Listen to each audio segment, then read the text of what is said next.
kunale piece nje endizoyicela, kunale piece nje endizoyicela. Ndiyayazi guys, kweli gama lithi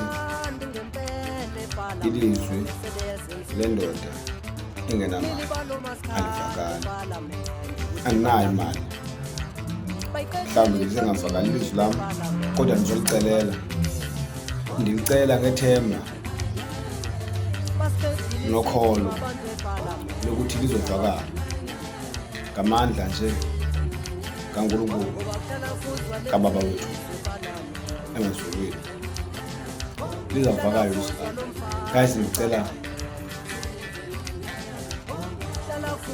nakuni kwicala loomakhelwane bethu e-KZN. Ndiyayazi guys, inamandla kwicala lesupport, inamandla kwicala lokubambisana. Andizelanga nto ezininzi, ndicela khe nizame okanye nitraye ukumamela umculo wethu e-Eastern Cape.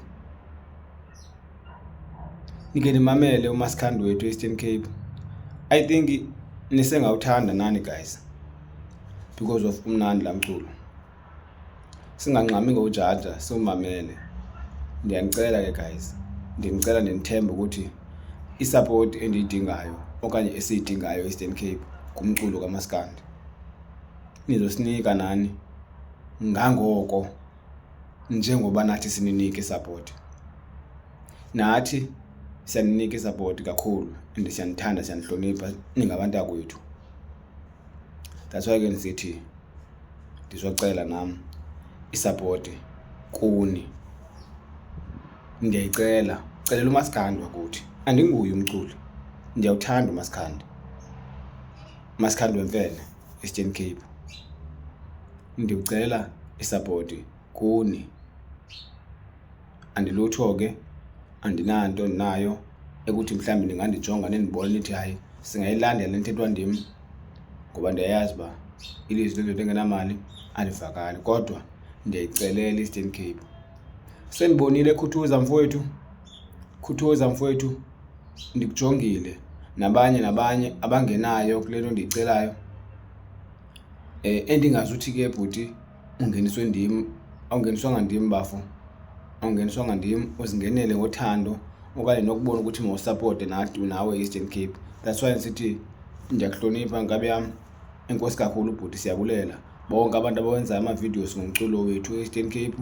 Ndiyabacela ke nabanye guys, singathi ungangena lo mculo deep kuni, ngoba ndiyayazi into yoba nina ninawo amandla, nisengancedisana nathi thina abantu bawupushayo lo mculo se-Eastern Cape ukuthi mawuvele. Siyawulwela guys, siyafuna ukuthi mawuvele, mawuhlonipheke, mawubonakale njengomculo okhoyo nawo eSouth Africa.